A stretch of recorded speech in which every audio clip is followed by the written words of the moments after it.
के मन में बहुत सारे सवाल थे। इनफैक्ट ये मुद्दा थोड़ा सा भी गर्म चल रहा है बिकॉज अम्मी रूहान की अम्मी को लेके जो चीज़ें हुई, रूहान की अम्मी, रूहान का फर्स्ट ईयर, रूहान की अम्मी, इस तरीके की जो बार बार फर्स्ट टाइम वाली शो करने की कोशिश की जा रही है कि ये चीज़ें पहली बार दीपिका की ज़िंदगी में एज अ मदर हो रही है, तो उससे लोगों ने सवाल उठाना शुरू किया है दीपिका की फर्स्ट शादी, फर्स्ट बच्चे को लेकर। तो मैं आपको कुछ चीज़ें पहले क्लियर कर देती हूँ, थोड़ी सी बैकग्राउंड स्टोरी। दीपिका और जो दीपिका के हस्बैंड है पहले वाले, जिनका नाम है रौनक सैमसन, तो उनसे उनकी शादी दीपिका से 2011 में हुई थी। 2011 के आसपास ही जो है ससुराल सिमर का चल रहा था, ठीक है। फिर इनका 2015 के आसपास डिवोर्स हो जाता है और शोएब से शादी होती है 3 साल के बाद, ये मतलब 2018 के आसपास आप लगा लो। तो ससुराल सिमर का 2011 में चल रहा था, 2011 के एंड में ही रौनक से शादी हुई थी। तो जब ये शो चल रहा था ना, इसी में शोएब और दीपिका का एक्स्ट्रा मैरिटल अफेयर चलता है, ये मैं पहले भी बता चुकी, लेकिन अभी मुझे और चीज़ें बतानी, तो इसलिए थोड़ा बैकग्राउंड स्टोरी में आप थोड़ा सा मैनेज कीजिए। तो ठीक है, अफेयर चल जाता है। इनफैक्ट रौनक इनको रंगे हाथ सेट पे भी पकड़ लेता है। रौनक ने ही ये मीडिया को बताया कि ये ना शोएब के लिए घर से खाना पैक कर करके लेके जाया करती थी, उसके लिए टिफिन लेके जाया करती थी, घर का होम कुक्ड अपने हाथों से बना हुआ खाना, उसको बहुत पैम्पर किया करती थी। मतलब पैम्पर इस सेंस में कि उसके लिए छोटे छोटे स्पेशल जो मोमेंट्स होते थे, उसका बर्थडे आता था, कुछ भी उसके लिए स्पेशल काम करती थी। एक शादीशुदा औरत होने के बाद भी, कौन शादीशुदा औरत होना, चलो एक दोस्त के नाते तुम लंच लेके जा रहे हो क्योंकि तुम्हारा को-स्टार है, तुम भी खा रहे हो, तुम उसके लिए भी लेके जा रहे हो, वहां तक चीजें समझ में आती है। चलो बर्थडे में भी समझ में आता है, लेकिन उसके बाद टुच्ची मुच्ची हर छोटी चीज में तुम उसके लिए स्पेशल करना, मतलब तब से लेके अब तक ये मैडम जनाब के लिए स्पेशल ही करती आ रही है।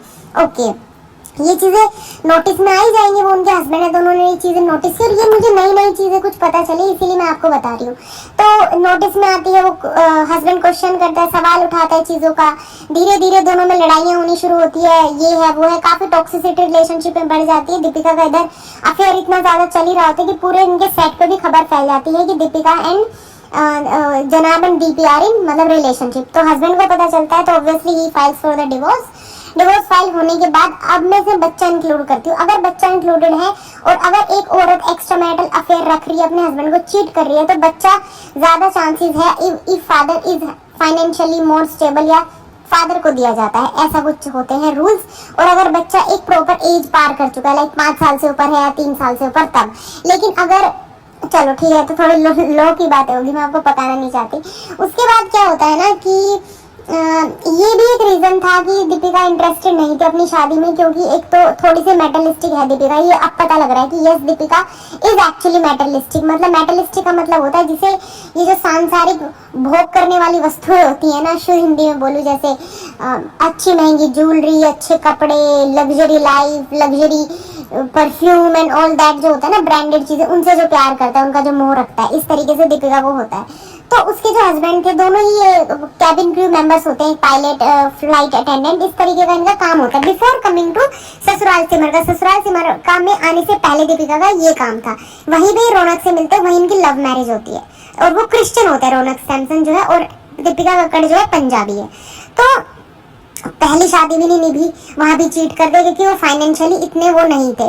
भले ही वो फ्लाइट अटेंडेंट थे, फ्लाइट अटेंडेंट फाइनेंशियली इतने भी ज्यादा वो नहीं होते कि मतलब समझ रहे हो, नॉर्मल होते हैं, ठीक है।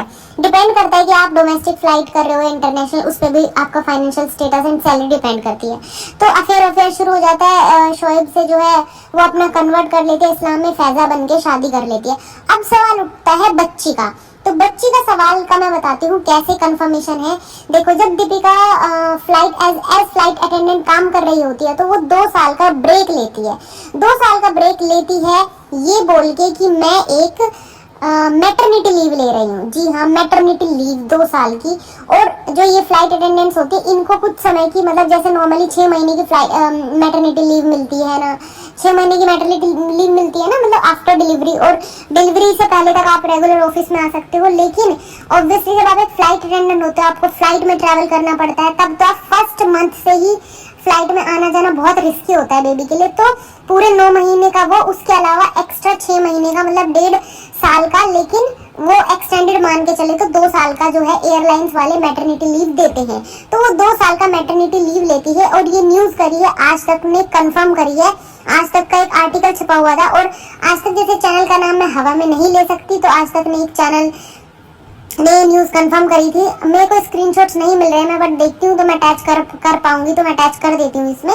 आप उसमें पढ़ना कि उन्होंने न्यूज़ कंफर्म करी है कि मैटरनिटी लीव क्यों लेता है मैटरनिटी लीव। कुछ भी ऐसा स्पेशल नहीं हो रहा था कि दीपिका ने झूठ बोल के ली थी कि वो कुछ करियर स्विच कर रही थी, मॉडलिंग करने वाली थी, उसका प्रिपरेशन, ऐसा कुछ भी उस दौरान नहीं होता है, ठीक है। उसके मैटरनिटी लीव लेने के बाद वो दोबारा से अपना जो है काम रिज्यूम करती है। सो इतनी सारी चीजें ऐसे मतलब कैसे क्या हुआ। और अब आप सोचेंगे कि 2011 में ही तो ससुराल सिमर का आपने बताया था, 2011 में आप बोल रहे हैं इनकी शादी हुई थी, तो ये फ्लाइट अटेंडेंट कब थी कब। बिकॉज ट्विस्ट ये है कि 2011 नहीं, एक्चुअली रौनक सैमसन से इनकी शादी हुई थी 2008 में, जी हाँ। और ये जो न्यूज़ गूगल पे अपडेटेड है 2011 में, वो झूठ है, ये झूठ न्यूज़ है, 2008 में हुई है।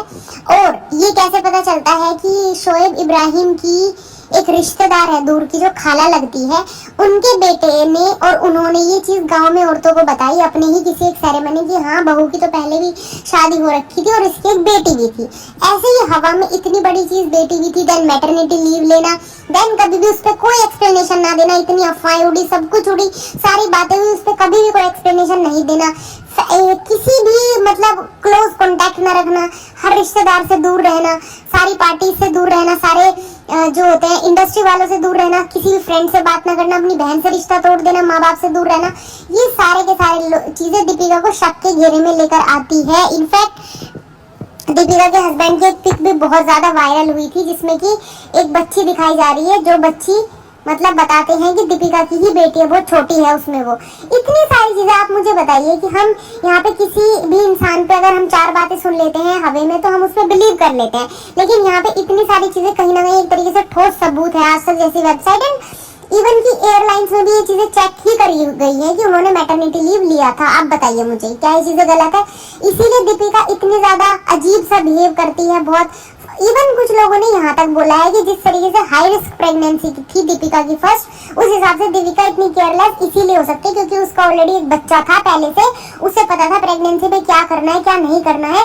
बिकॉज फर्स्ट प्रेगनेंसी में इवन आप 30 साल में प्रेग्नेंट हुए हो, 35 में हुए हो, 40 में हुए हो, आप बहुत ज्यादा कॉन्शियस रहते हैं एंड दैट टू जब आपका एक मिसकैरेज पहले हो चुका हो, आपकी प्रेगनेंसी हाई रिस्क हो, आपको बड़ी मुश्किल से कंसीव हुआ हो। आप मुझे बताइए, सारे पॉइंट्स आप डॉट्स जोड़ पा रहे हैं ना? And I am sure she will give a explanation if she has guts, if she need to actually give an explanation for the whole thing that is making an air। Main चीज ये है and और भी चीजें इसमें निकल के आने ही वाली है। आई एम श्योर इवन जो है जनाब ने कुछ वेबसाइट्स को चीजों को टेक डाउन करने के लिए पैसे तक दिए हैं कि आप इन न्यूज को टेक डाउन करो, इससे हमारी इमेज ड्यून हो रही है। अब आप सोचेंगे कि जनाब come from such a regressive family, जनाब ने ऐसे कैसे अलाउ कर लिया शादी करने के लिए? बिकॉज जनाब का फाइनेंशियल स्टेटस बहुत खराब था। डीपी मैडम का फाइनेंशियल स्टेटस बहुत अच्छा था, वो एक पूरी एस्टेब्लिश एक्ट्रेस बन चुकी थी। इवन बहुत टाइम तक तो पूरा खर्चा ही डीपी मैडम ने इनका उठाया है, जबकि जनाब कुछ भी नहीं करते थे, इसलिए इनको लोग नल्ला जनाब ऐसे ही नहीं बोलते, वो कुछ भी नहीं करते तब की बात है। और इसीलिए ही शोएब की मम्मी ने भी इतना इजीली उसको एक्सेप्ट कर लिया, जो कि इतनी रिग्रेसिव फैमिली से आती हैं। समझ रहे हैं आप? तो ये चीजें हवा में नहीं है एंड आई थिंक आप लोग समझ पा रहे होंगे कि मैं बेसिकली कहना क्या चाहती हूँ। जो मैंने पहले पॉडकास्ट में भी बताया कि क्या उनको याद नहीं आती, क्या उन्हें अजीब फील नहीं होता जब उन्हें बार बार रूहान की अम्मी बोला जाता है? क्या उन्हें अजीब फील नहीं होता that she has a daughter जिसके बारे में बोलना चाहिए? इवन इनके जो हस्बैंड है वो भी, उनको भी रिक्वेस्ट की गई है कि वो आगे आके चीजें बोले, क्लियर करे चीजें एंड आई एम श्योर कि things will be clear soon.